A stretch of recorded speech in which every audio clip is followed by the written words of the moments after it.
So we have 6 teams who are going to be presenting their new product that they've developed in a new product development class. And they're basically pitching their ideas for funding, okay? So you guys get to act as investors and decide whether or not you would want to give these teams money or not to invest in your idea. So what I'll do is if you can take one of these and hand them, pass them around, hand them out, and basically, if you think about Shark Tank and their odds in terms of the number of people who get funding, it's about a 50-50. So if you want to try to gauge your votes in that regard, you want to probably hand out about 50 yeses and 50 noes. 6 teams, so 3 yeses, 3 noes, okay? And then we'll be announcing the winners of your vote. So anybody who is involved in, if you're standing back here, please help yourself. Everyone gets a vote. So we have our sharks over here. Let me introduce. We have Professor McKinnon, who I'm sure all of you know. His reputation precedes him. And then we have Professor Buchan. Did I say that right? Yeah. And then I'm Professor Hederman. So I'm also going to be acting as a shark and maybe jumping in if we have trouble. So the teams, you'll have to give them a little bit of time in between so that they can bring up their presentations. We have basically 10 minutes per team. So their presentations are going to be quick. And then we'll have the sharks ask questions. And of course, if you have any questions, please feel free. And then you can work on your vote, and the next team will come up. Okay? And they should come up in order of the way you see them there on your voting sheet. Okay? Let's get started. So the first team is Bubble Buddies. Okay, so hi, we're Bubble Buddies. I'm Molly. I'm Julia. I'm Dylan. And what we've chosen to do is create an interactive soap dispenser that's designed to engage children for the full recommended 20 seconds in order that they need in order to properly wash their hands. Obviously, kids are constantly getting soap everywhere when they do choose to wash their hands, and most of the time they are refusing to wash their hands. And teachers are looking for something that will encourage hand washing for both male and female, and they're looking for something that's non-toxic and organic in the event that they do get into their mouth whatsoever. And superintendents, which are our ultimate purchasers, they need to find something that will reduce sick days. So Bubble Buddies, an interactive soap dispenser, as featured here, is the dispenser that we've created in order to do so. So as featured, this is Timothy. He's 5 years old. He hates washing his hands for more than 3 seconds, and most of the time he actually refuses to do so. He doesn't like to use anything that he considers girly due to his masculinity at his young age. He constantly has a cold. When he does choose to wash his hands, he leaves out soap most of the time. He'll just run his hands under the water. Because of this, he actually ends up getting most of the individuals in his classroom sick. And he does get sidetracked quickly, which is why we've also chosen to include music in our soap dispenser. So it comes with 5 set songs originally. They all last from about 20 to 30 seconds, which is the recommended time for someone to wash their hands. Obviously, we have some children that will try and do it in 3 seconds, so the song helps guide them a little bit. And it just makes hand washing more overall engaging. So the song will have positive reinforcements at the end, like you're a rock star or you're awesome, something that you would tell a little kid to make them feel better about themselves and what they did. And they start to build a positive relationship with washing their hands. So as you can see that this is actually our dispenser. They just have to press the button to do it, so it's very kid friendly, so it's kind of very big. And the soap pod will drop down and the music will play. On the top of it, if you see it, it's kind of small, but the teachers can actually turn it off or on. Some teachers might say, like, I do not want to listen to all these songs all day. So they actually can choose it, and they just have to lift it off the top of it to actually put all the soft hot soaps and pods in it, and to like put the batteries in it for the music. On the left is actually the pod. It's the size of a quarter. It's a little bit bigger so you guys can see it. It will come in blue. All the pods are completely organic and completely safe for the kids. If they eat it, it's completely fine because we're going to be making our soap out of cooking ingredients like baking soda and all of that. And the soaps, the pods will come in stars, half moons, and other shapes that are very like gender neutral, so kids won't be like that is a girl one or that's a boy one. Do you guys have any questions? Yes. Where do you make your money?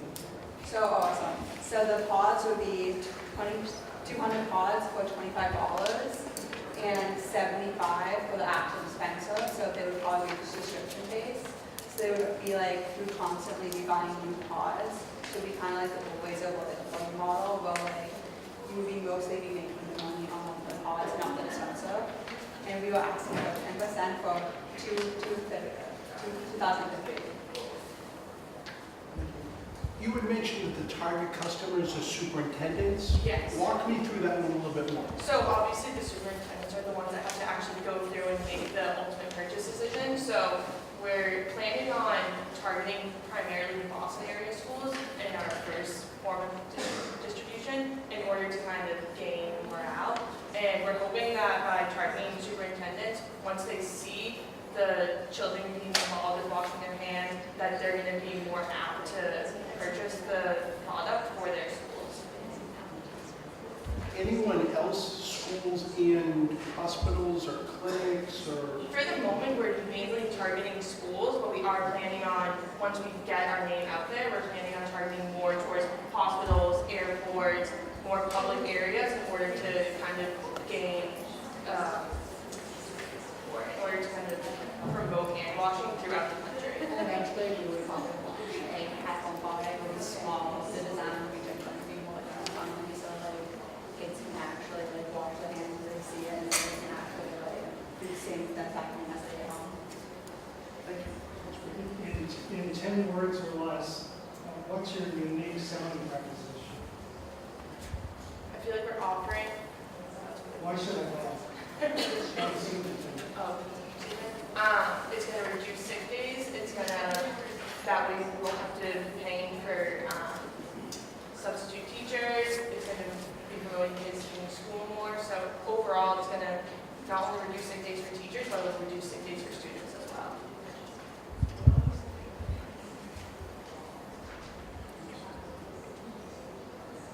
And for your initial launch in the Boston area, have you estimated the number of units that you might be able to sell? Because we're going to try and stick primarily in Newton, where for the first launch plan, we're looking at around 25 units that we're going to need for the first time. We're going to stick mostly in the Newton Public Schools area, and then from there we're going to expand to Boston once we see how it does in one small town. So you're doing a test run?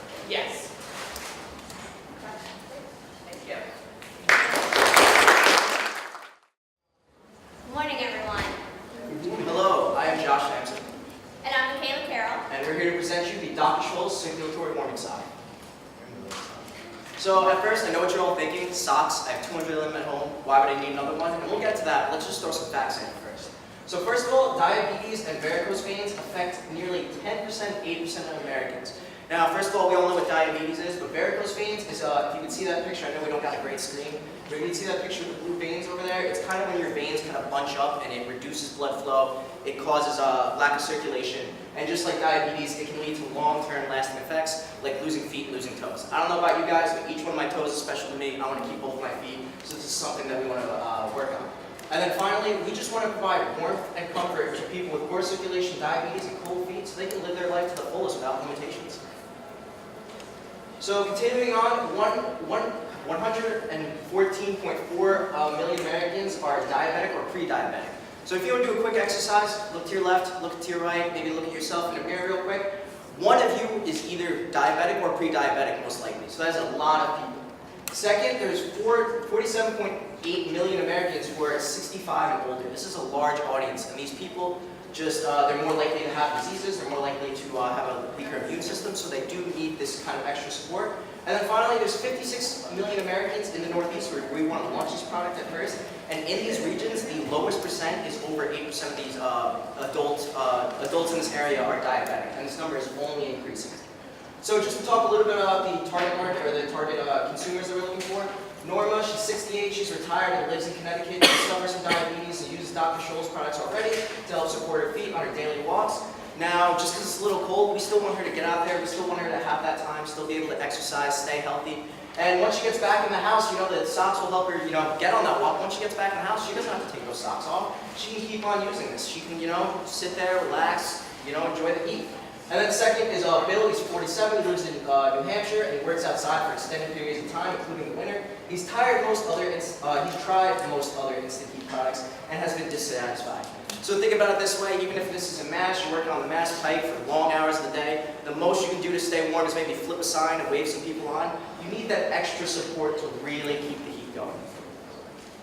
So what is the features and benefits of our product? First of all, the wood sock is designated with elastic fibers to provide compression while stimulating healthy blood flow. So kind of also with diabetes or those varicose veins, the compression part of the sock will keep the blood flow going, it will keep your legs warm, it will keep you healthy. Second, it includes two pockets for easy access to heating pads. So the sock has, we'll see the product next, but we have heating pads that slide into two pockets of the sock. It's very easy. Doesn't matter if you have trouble standing up, doesn't matter if you have trouble bending over, it's just easy in, easy out. You can switch them just like that in under a minute. The heating pads are placed on the top of the foot and above the ankle to enhance warmth and comfort to the lower leg. It can be worn with shoes, slippers, or on their own if you're just walking around the house to stay warm. The socks will come in 4 different colors, that's black, white, navy blue, and gray to offer some variety. And then here's the product right here. The lovely Michaela made this wonderful product, so shout out to her. And then finally, this design, I should say. And then as you can see, we have the gel in these plastic bags, plastic pads. They go into the bottom of it, can go right below the ankle, and then right above the ankle, excuse me, sorry. And the gel lets it mold to the shoe or to the foot or whatever you need. And then also, since it is Dr. Scholl's, there is comfort on the bottom, a little bit of cushion, so you stay warm and comfortable all day long.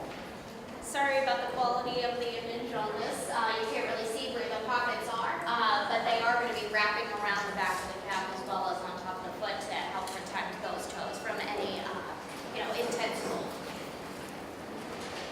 So for our marketing strategy, what we want to do is first start off in these big pharmacies like CVS, Walgreens, and Rite Aid. Once we can get into those, they already carry Dr. Scholl's products. We want to build our way into in-box merchandise stores like Walmart and Target as well.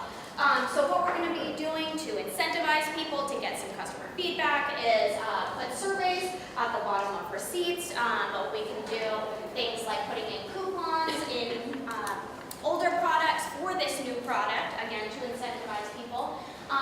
We want to initially have a free trial of the inserts. So with the purchase of the pair of socks, you're going to get that first pair of inserts for free. Also a rebate system to recycle the discarded inserts. Even though the contents are going to be biodegradable, the outside of this is going to be plastic, and we want to be able to reduce any kind of carbon footprint. So we could display these alongside of the insole fitting stations that you see that Dr. Scholl's already has in a lot of these pharmacies around. Print advertisements in magazines like AARP would be really beneficial to gain some exposure to our target audience, as well as television advertisements as well. Sales tables when we're initially launching this product to answer any questions, to demonstrate how it works, and give people the opportunity to ask questions and get answers. And then our packaging, we want that to be very similar to what you see the insoles packaged in now, where you have this premium packaging. You're able to feel, you're able to reach in, and you're able to feel the quality of the material that you're actually buying. So for our pricing scheme, Dr. Scholl's already has a diabetic sock, but this is going to be an enhancement on an already existing product line. We want to make a better mousetrap. So that product right now is at $13.99. Our high-end competition can be as high as $39.95. We want to start off with Dr. Scholl's circulatory warming sock at $19.99 here. Those inserts that we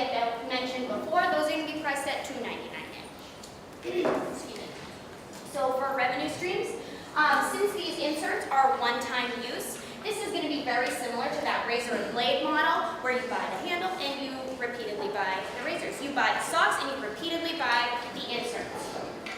So for the initial purchase of the sock, it's going to come in a variety of colors like we had mentioned, so that's going to give a slight nudge to the consumer to buy multiple pairs. This is something that you can wear on an everyday basis, and even though merino wool is antimicrobial, you might not want to wear the same pair of socks every day.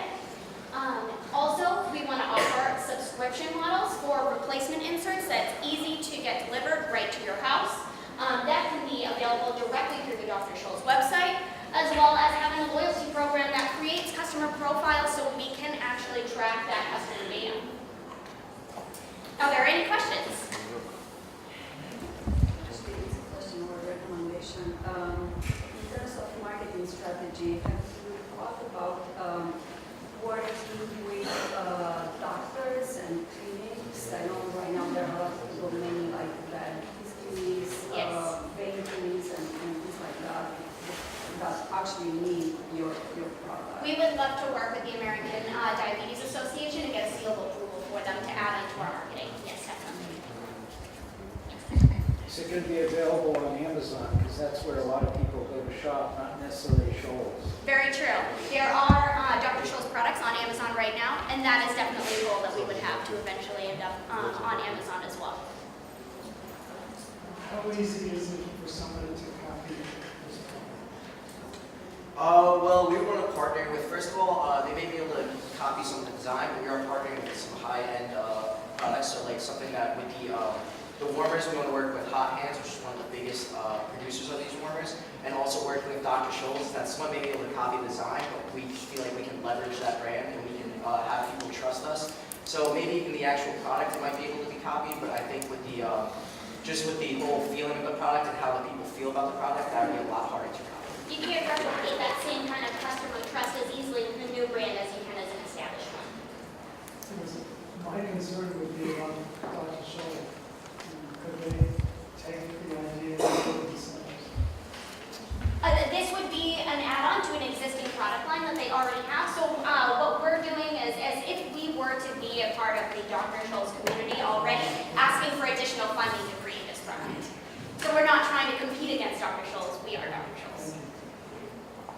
I wanted to salute your really well-done customer segmentation. You told us about the total addressable market. You gave it a good size and that type of thing. And then to employ the subscription model.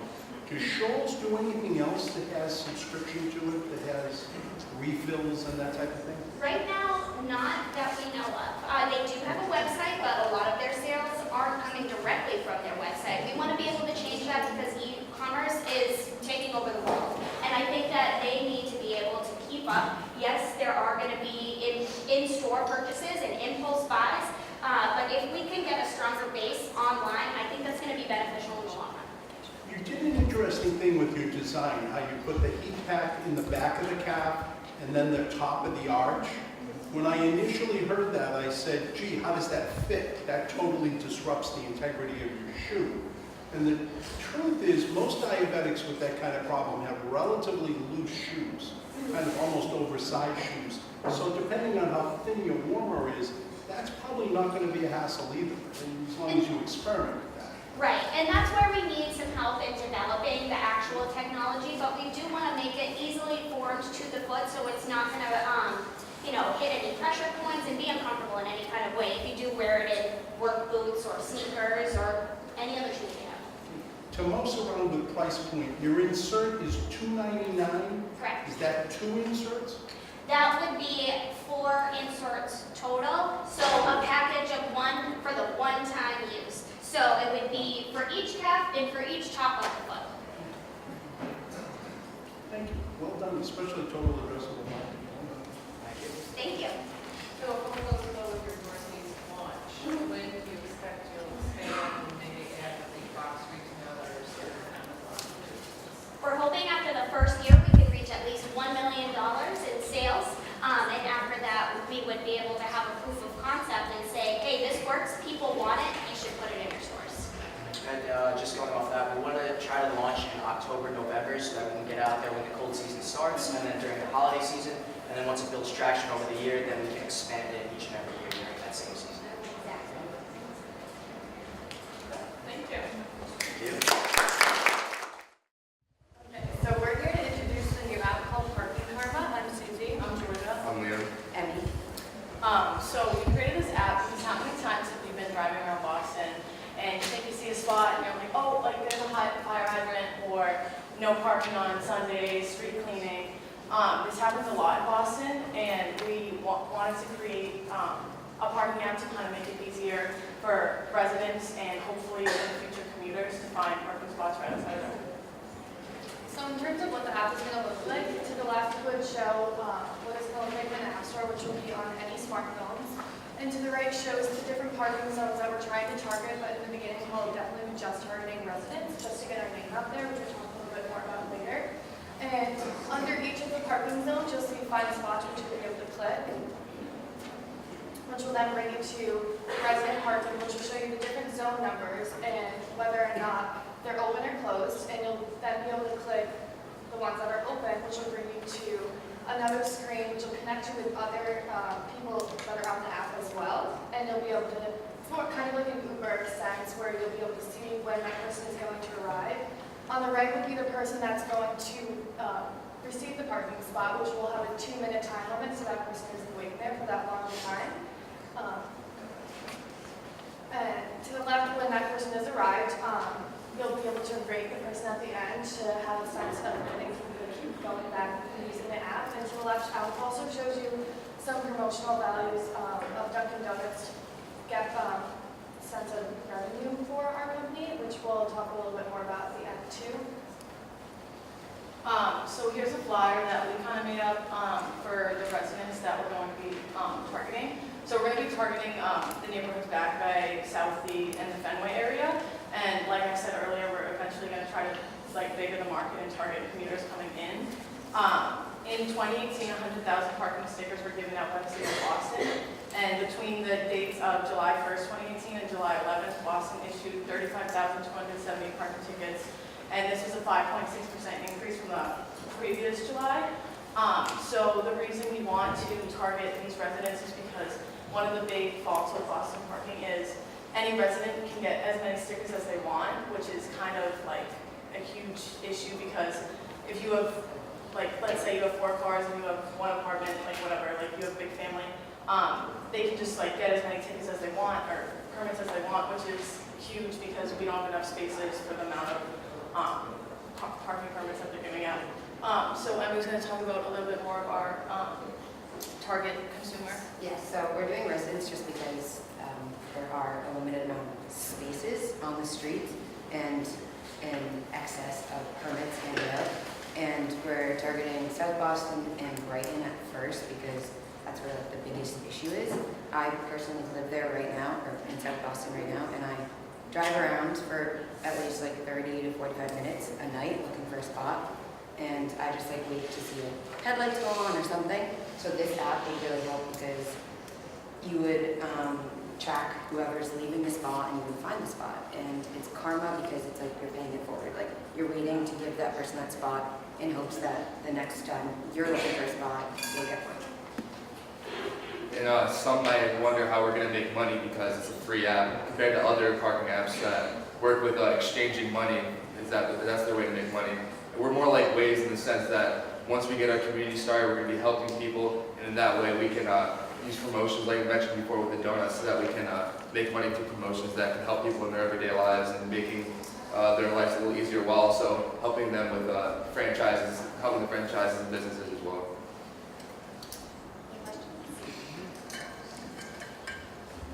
How can you be sure the space is going to be here? So you'll have that timer countdown for each individual. But are you going to be able to keep somebody else from taking the spot? Well, so that's the rating system is kind of used so like the karma, like if you wait for that person, then you know if you have a higher rating system that they're going to wait for you too. So if you don't wait for that person, you'll have that option at the end to rate for that, give that rating to that person that they did wait for you. In a sense, so you won't be the first person that's like offered up when there's an open spot.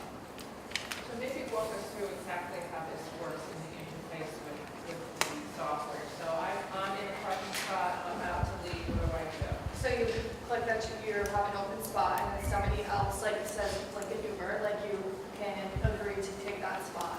And then you'll both match, like have that navigation, see, and you can have the countdown to know, like when that person's leaving at the end with the rating system.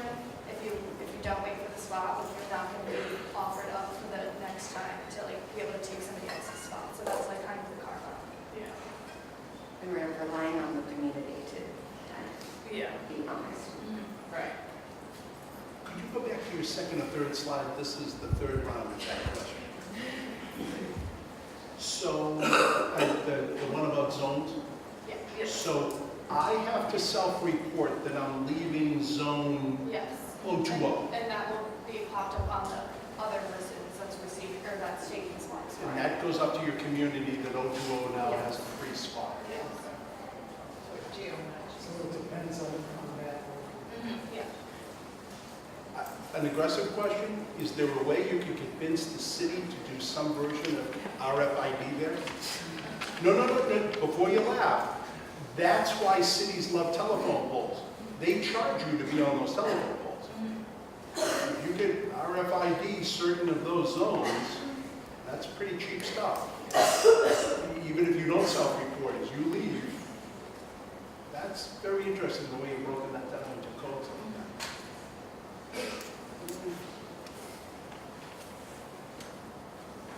Any other questions? Okay, great. Thank you.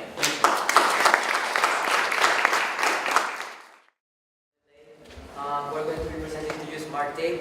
Carlos. I'm Kaylee. So what is Smart Tape? Smart Tape is a small tracking device. There are a lot of tracking devices. What are the features that makes this Smart Tape unique? So Smart Tape comes with already set tape that you can actually adhere to any surface. You can tape it into clothes. You can put it on credit cards, basically to locate people, and also items that you consider that have value to you. So what are the problems that are being addressed with Smart Tape? So the main problem is kids abductions. So every year, on average, there are about 460,000 kids that are being abducted or just going missing. As for last year, according to the FBI, there were 875,000 kids that went missing. So that's about 1 person every 40 seconds. So as I'm talking right now, 1-2 kids are going missing in the U.S. Another topic of interest is elderly going missing, mainly suffering from dementia, Alzheimer, schizophrenia. That's another thing. And not only elderly, as you can see here in the picture, there is a 55-year-old that went missing because of Alzheimer. Also, another issue, kids getting lost at Disney. There are at least 700 kids every year. I put Disney, but it's not only there, it's just in general public spaces, malls. And another example, not for people, for example in the parking lot, when, for example, you go to the mall, you leave your car and you forget where is your car. With Smart Tape you can solve that problem as well. And going back to Disney, this is their way of addressing this problem, having a meeting point for lost children. And I think we can do better than this. So again, Smart Tape is a small tracking device, as small as this. We have decided to go this small because you can actually put it anywhere. For example, shoes, if you consider that they have a value to you. As I said, credit cards. And we're mainly targeting beloved members of the family. So this is the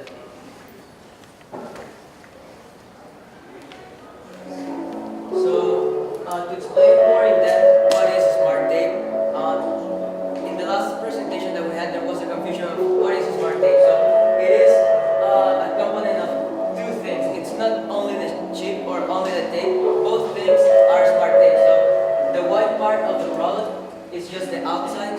That's the chip itself. And on the other side, you can actually insert the tape. So the tape is the blue right there. That's the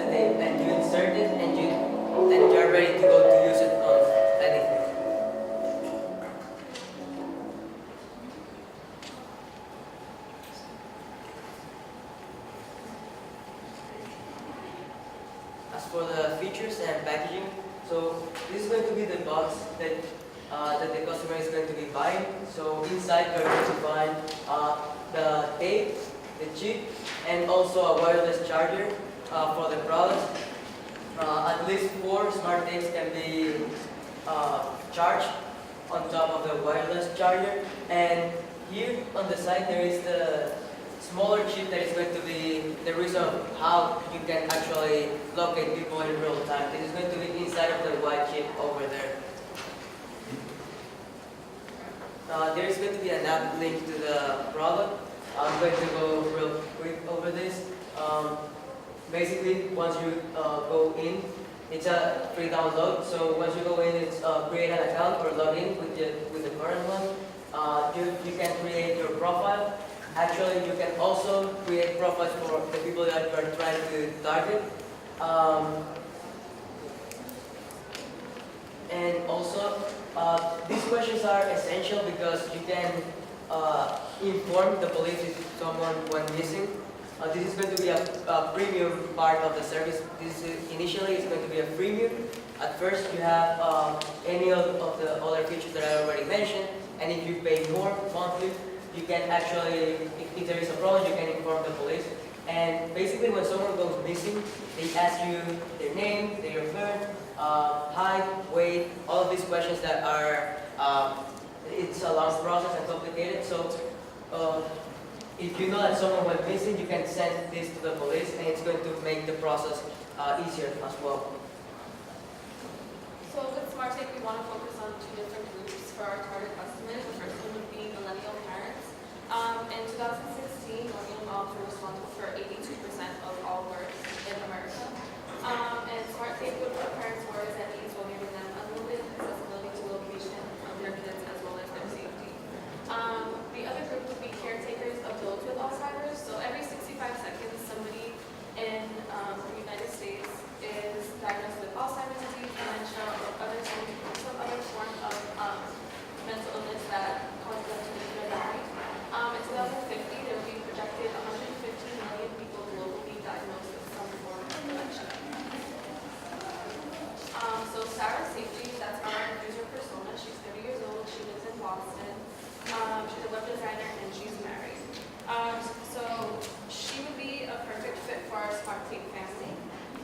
She has 2 kids. Her and her husband drive them frequently for babysitters to daycares and 10 days a week. Her oldest daughter takes dance class, which means she will be left alone for long periods of time. Her and her husband's schedule often overlap with her kids, and she says her life is very hectic when it comes to running, picking up, dropping off the kids, going to work, and trying to manage her own free time. So during these times, she wants to make sure that her kids are safe and sound when they are in the care of others. She knows Smart Take is there to ensure the safety of her children and put her own worries at ease. For our planned reaction to our product, we plan to build a relationship-oriented business. We want our customers to have just as good a relationship with our product as they do with their loved ones. For moms and dads, caretakers, and pet owners alike, relationships are very important. As a startup company, we believe that the consumer markets we have chosen will give us the fastest launch results.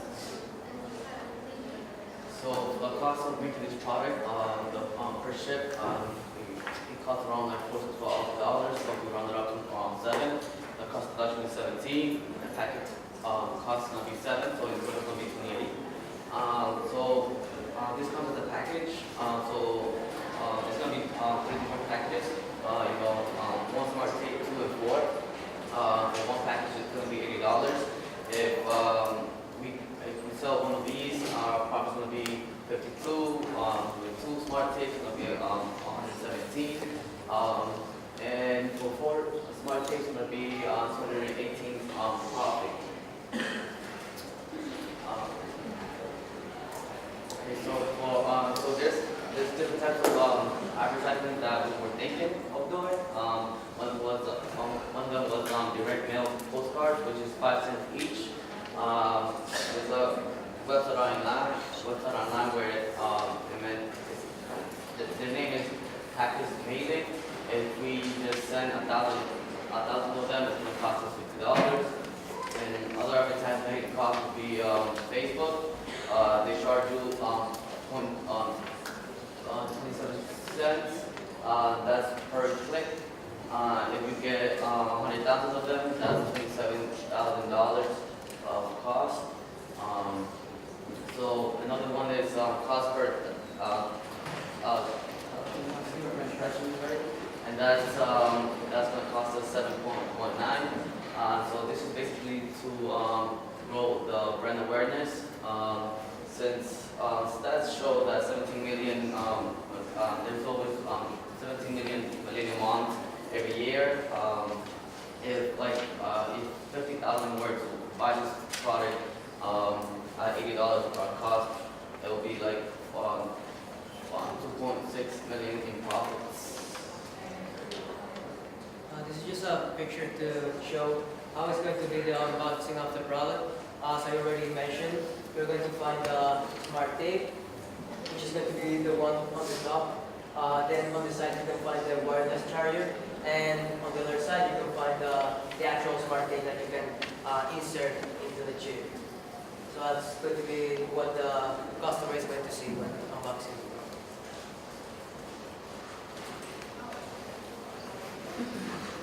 Questions? Carlos, what are the physical dimensions of the smart tape? Length, width, weight? Yes, I have that. So the chip inside of the smart tape is going to be around 10 millimeters by 9.3. So the smart tape, so the white part, is going to be a little bit bigger than that. So you can expect that to be 12 to 13 millimeters by 10. And how long do you foresee a chip lasting? What's the useful life of a chip? Yes, so that's what makes this product different from others as well, because this one you can actually use it for a year or two because you have the wireless charger. For other products it's different. They even tell you that the lifetime, it's not going to be lifetime, it's just going to be 1 year and only with replaceable batteries after you have to buy a new one. What do you foresee Sarah's safety? What is it affixed to? What do you see them putting it with? Their child. Yeah, physically to the child or physically to a garment? No, just to the clothes. Okay, but for your average child, how many different garments could that be? What do you mean? A winter coat, a spring jacket, a sweater, sneakers? Well, it's adhesive, so you can change the tape each time. So you can put on whatever you like, and if the child, like, the seasons change, or they take off their jacket, things like that, you can add adhesive to another part of the clothing. You can change the tape as well. Thank you. What's the selling price? So the selling price for, and you go back to the selling price for only one would be $80. There's going to be another package for 2 smart tapes. It's going to be $170, and for 4 smart tapes, it's going to be $330.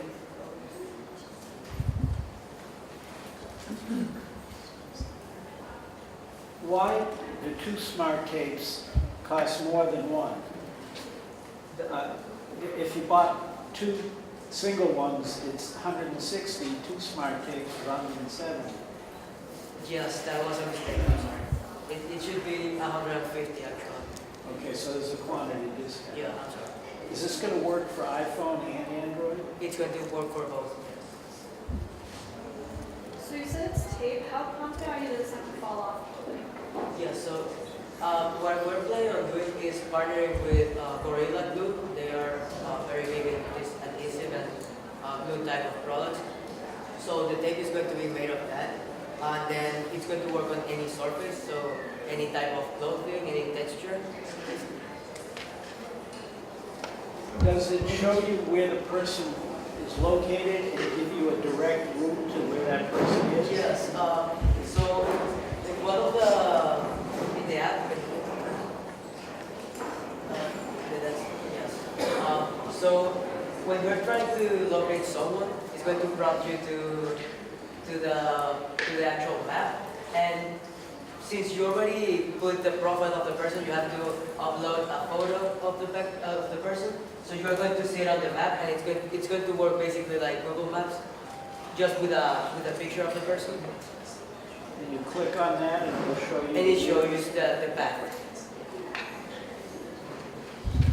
No problem with this survive one being one. Yes, so the actual product is going to be water resistant, and not of the inside, of course, but the outside part won't let any water go in. So are you recommending that they remove it from the product before it gets washed or dried? Yes, that would be a good idea, but it's not necessary. It's optional. Because the tape that you insert, that is going to be water resistant. Especially with little kids because they're dragons, sometimes they're like very careless, they throw their clothes everywhere, they're watching all over the wash, that does happen. Also, this product is going to be tested for 6 months to see that it's working properly. I have a question. So obviously this product, as you mentioned, is to track your children, but do you fear people using this product in an unethical manner? For instance, stalking one another, tracking their husbands and wives, making sure they know where people are, walking by a random stranger or someone that they're interested in, and sticking it to them, and now all of a sudden on their phone they can know exactly where that person goes. To prevent, is there anything, to prevent that? And would you be afraid of, that information becoming public and, now all of a sudden there being a negative perception of the product as if it's used in a malicious manner? Yes, that's a good question. Can you go to the other slide, please? So there is a site inside of the app that is going to say block. This particular part is basically for addressing that type of problems. You can block the smart tape and it's not going to be longer active. That's if someone stole the smart tape and use it for those purposes. That's one side of the problem.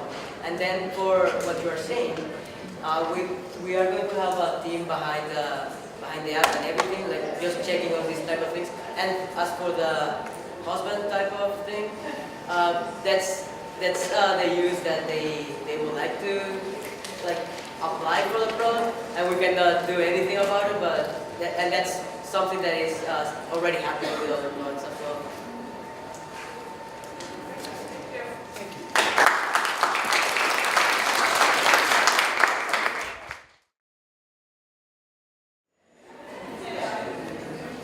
Welcome everyone. Today we will be presenting the new Yeti Revive water bottle. I'm Elizabeth Chapman. I'm Allison. I'm Megan. Many hikers and outdoor explorers are often faced with the issue of not having enough clean water on long distance journeys. They have options of using bulky filtration systems, bringing multiple bottles of water with them, or risking drinking dirty water and eventually getting sick. If only there could be a way that they could drink any sort of water and feel confident that it was clean. Well, now there is, because of the Yeti Revive. The Yeti Revive is a water bottle that is very similar to the Yeti Rambler, if you're familiar with that product, in shape and size. But the Yeti Revive has taken on a whole nother level of water bottle. The Revive comes loaded with an extra strength backpack clip, as you can see on the left side, made out of the same stainless steel material as the bottle itself.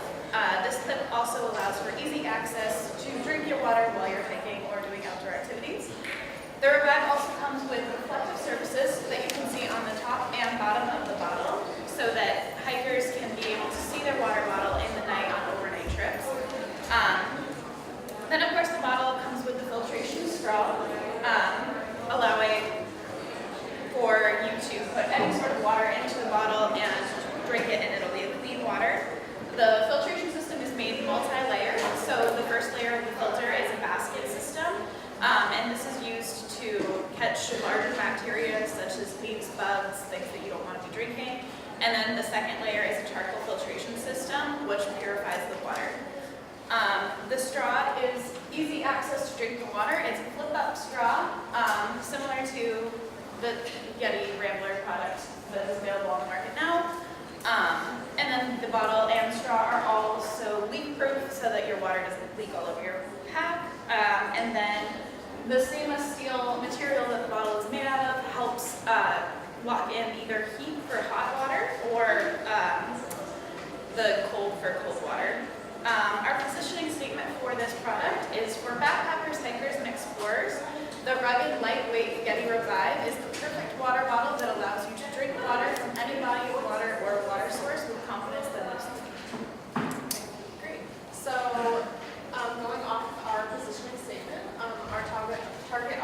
is, like we mentioned, a backpacker, hiker. Expanding on that a bit further, there's a term, cragsman or trekker, which describes the several-day hiker or backpacker that strays away from the regular life of cars and busy, and they don't stray away from the water source. So this is our target audience, and as you can see, the pictures here are to the left. So what I would just like to mention a few Yeti statistics. Yeti alone has increasing net sales. So the reason that we would like to partner with Yeti on this is because of their made for the wild kind of branding. So this would already be perfect.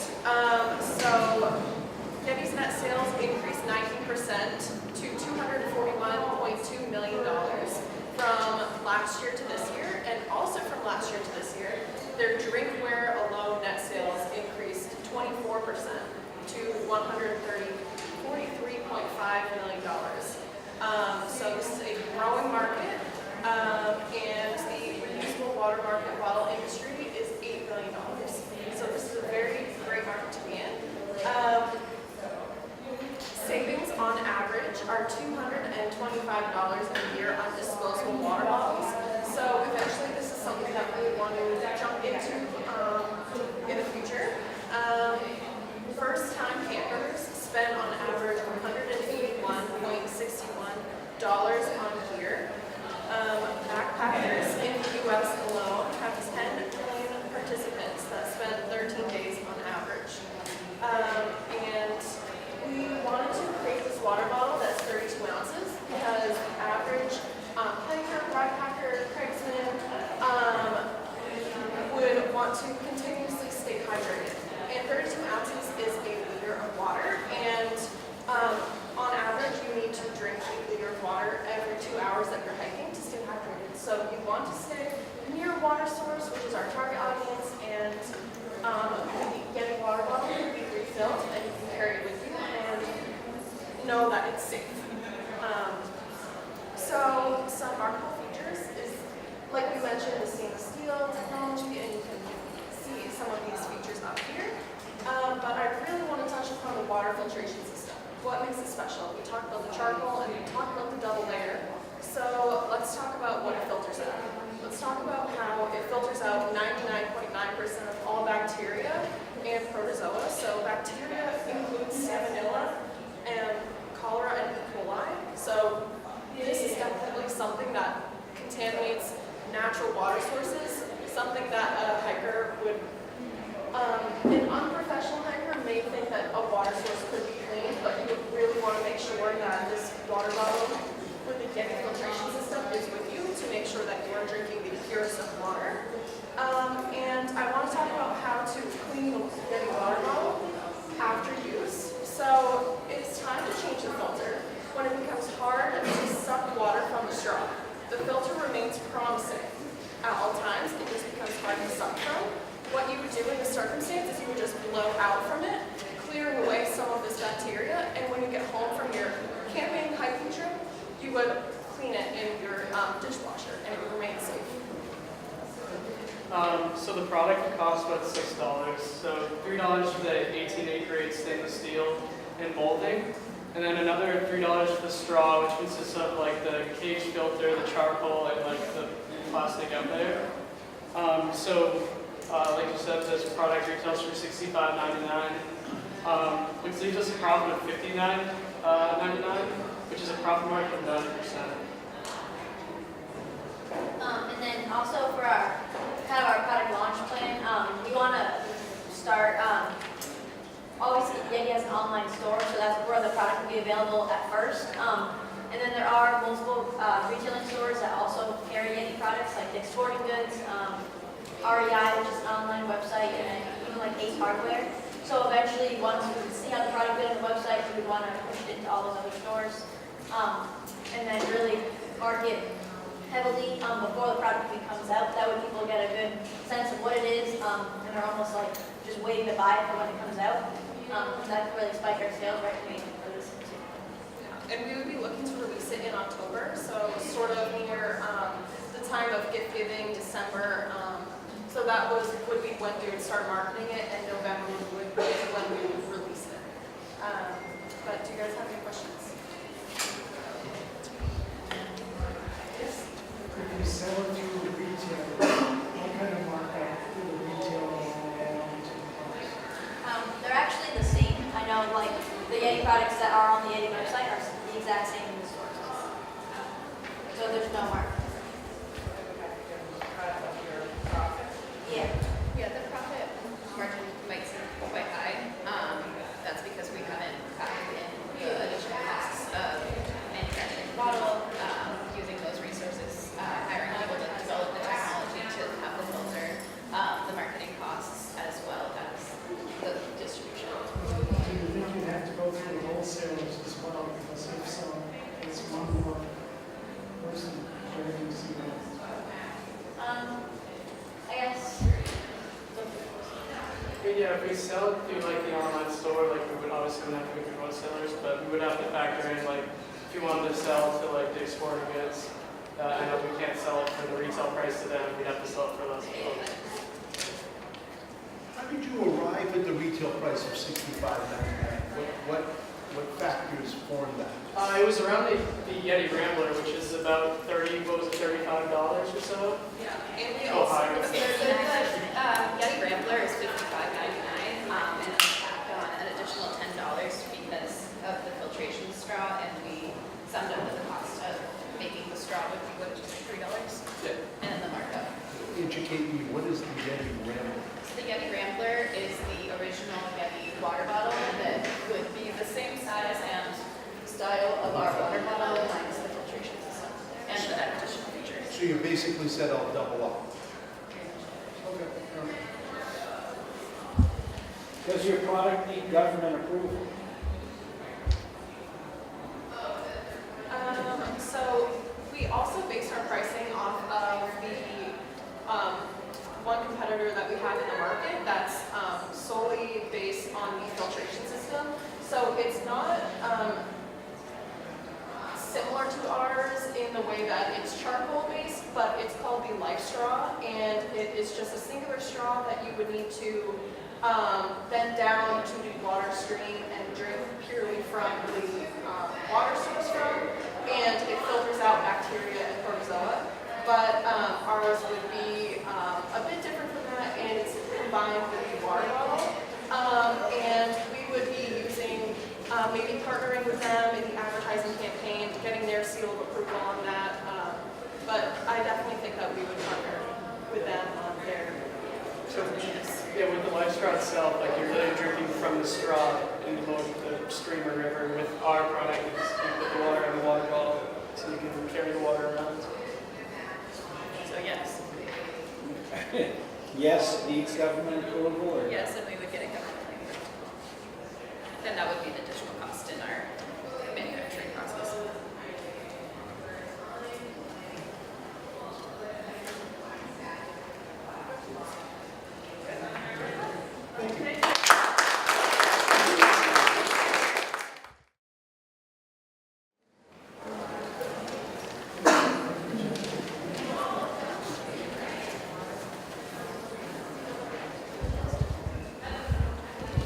Hello everyone, my name is Alexandra. I'm Madison. I'm Bobby. And I'm Will. And today we're going to be introducing an app that we'll be launching this summer called Connect Martha's Vineyard. To give a little bit of a background about Martha's Vineyard, Martha's Vineyard is a very special place because unlike others, there are no chains. It's made up of simply local businesses. The average population is about 30,000 people. However, during the brief summer months, that number skyrockets to about 200,000 people with a large turnover rate. And that being said, there's a lot of opportunity for businesses to take control of the market, create new customer relationships in order to grow their business.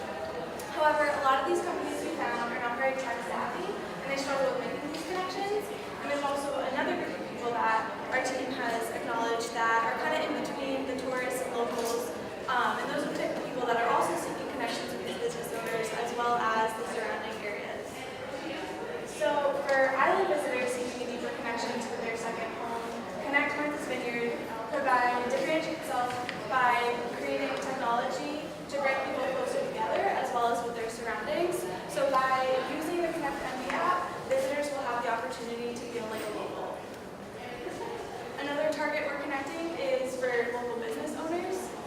So for the local business owners looking to obtain customer lifelong value and grow their businesses, ConnectMV provides a great alternative to superficial platforms such as Facebook. By using ConnectMV app, the business owner has the opportunity to share their story without getting lost behind the business itself. So today we have two local community members. I'll first introduce Searching Sandy. Okay, so hi, I'm Searching Sandy. I'm 19 years old and I go to Martha's Vineyard once a year on vacation with my family. We have a summer home in Oak Bluffs. Throughout the years, I've formed relationships with the townspeople all over the island. The saddest part about summer ending is having no way to keep in touch with all the new friends I made. Yes, there's Facebook and texting, but I want to keep up to date on the community and how the businesses are doing. No one seems to update the Facebook community page, so it's tough to know what's happening throughout the winter and fall seasons. I also love to explore the island as much as I can. When I go to Martha's Vineyard, every chance I get, I'm exploring and searching for new things to see. Google tells me about some of the popular places I can go, but I would also love to see the hidden places that only the townspeople know of.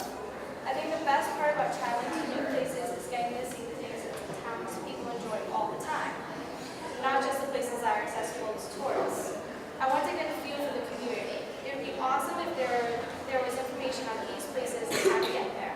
Things like beaches, nightlife, fairs, markets, things that are going on around the island that people may not be aware of. We also have a local business owner with us today called Isolated Ivan. Hi guys, my name is Ivan actually. I'm 50 years old and a small business owner in Oak Bluffs. I work in-store every day and I'm constantly speaking and interacting with customers. However, once the customers walk out the door, that connection gets lost. I have no way to keep in touch with them to maintain a relationship. Some of my goals include making stronger connections with my customers in hopes to gain feedback to grow my business.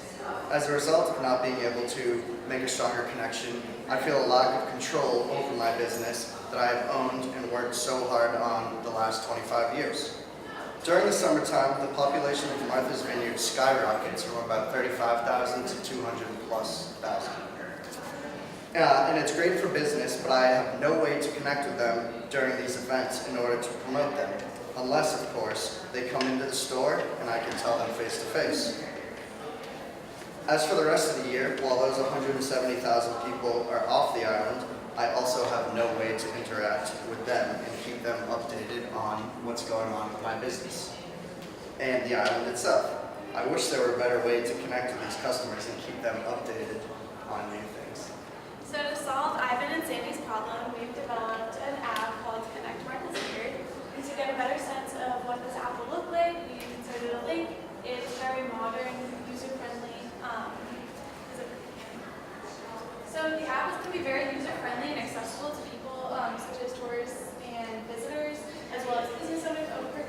Okay, so as you can see, when you open the app, it'll say personalized guide to Martha's Vineyard.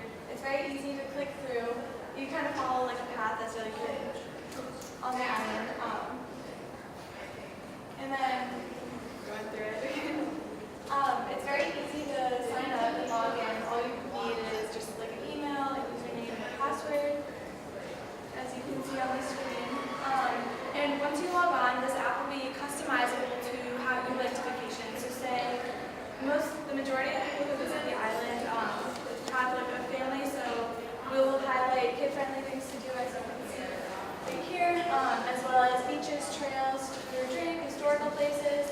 During the beginning stages of the development of this app, we're really going to try to focus and hone in on beaches as well as historical sites. And then our goal from there is once we form like a platform of people who use the app, then we will go to businesses and invite them on and show them the data that we've collected, saying, look, we have X amount of people using this app. This is a great marketing tool for you to use. It'll provide them with unique marketing opportunities such as geotagging and just other ways to promote their business, and then we'll go from there. And as you can see, there's things to do. You can create daily itinerary plans that you can share with your friends and family, and then on the bottom, that part will come later in the follow-up section where you can follow businesses to keep up to date on the local business owners and stay connected.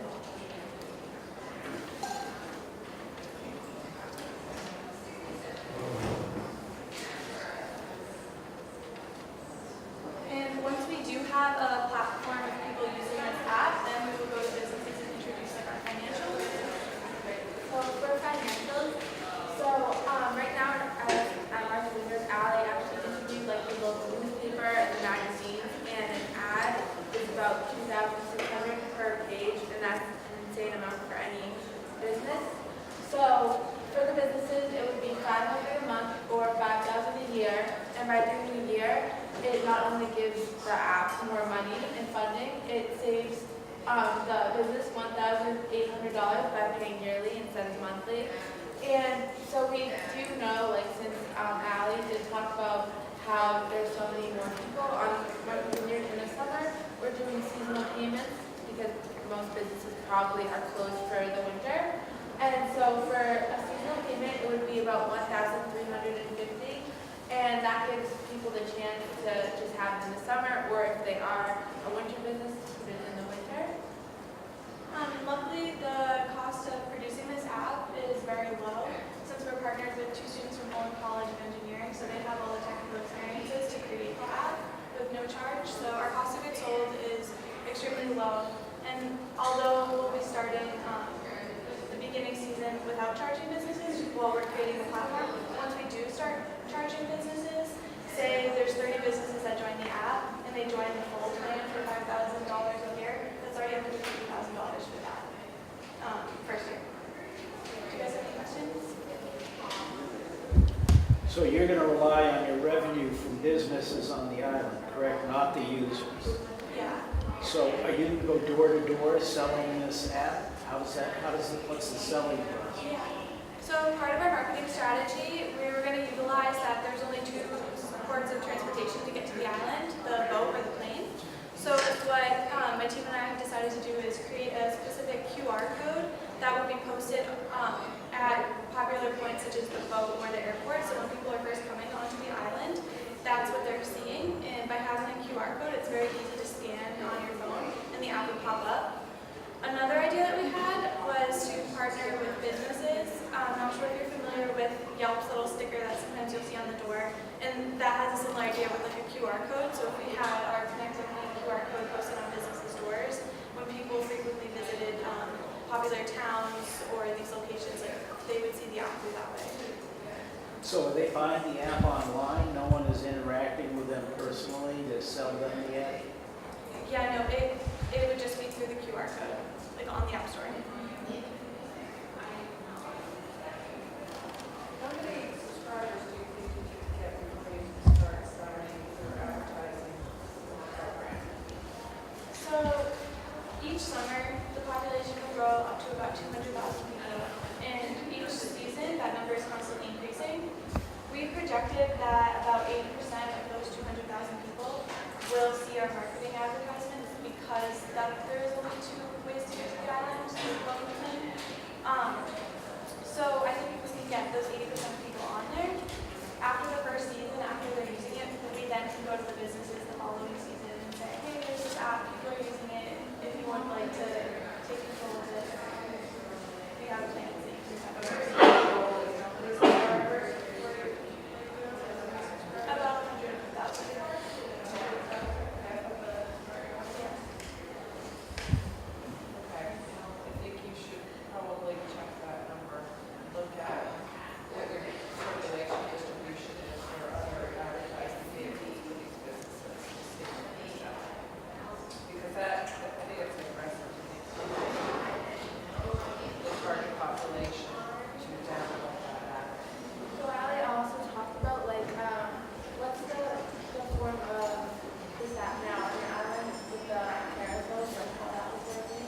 She talked about the beach that she works at, how people need like tickets to get on the beach, and so they go to the beach thinking they don't need anything, it's just like a regular beach, and they walk on, and then they're what they would be doing because of that.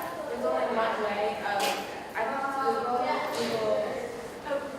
Google Trips, and when we looked at it, there was only like 2 or 3 events that was happening, and most of them were just happening in closed in winter, or some that said they were open at 10 a.m., but they've been closed for 3 months now.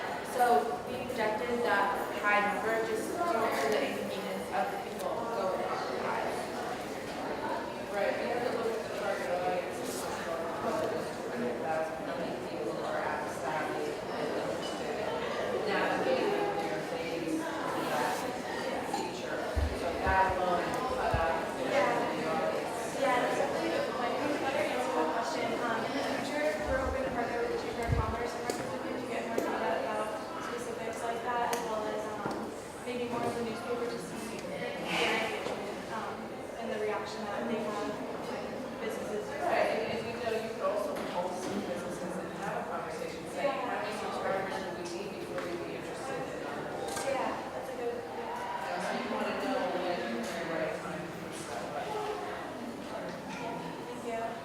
And then one last thing, as mentioned before, for the financials, this is going to be way more appealing to businesses because that $2,600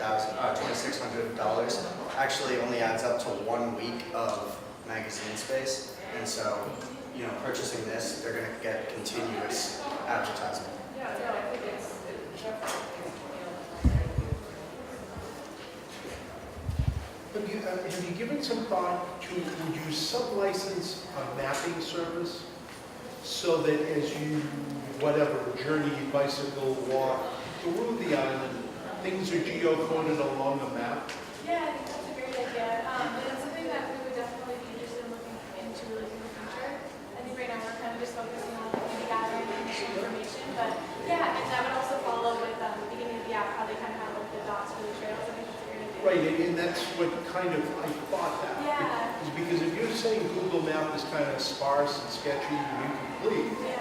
then do you actually get a sub-license and say, okay, this is how I'm tracking Main Street or whatever. Yeah, on a sub-map, you know, not necessarily feeding it back up to Google.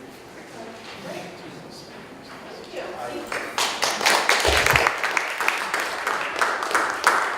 Thank you, everybody. That concludes the presentation. So if you have those, I would appreciate you maybe just dropping them at the table there on your way out, and I will pick them up.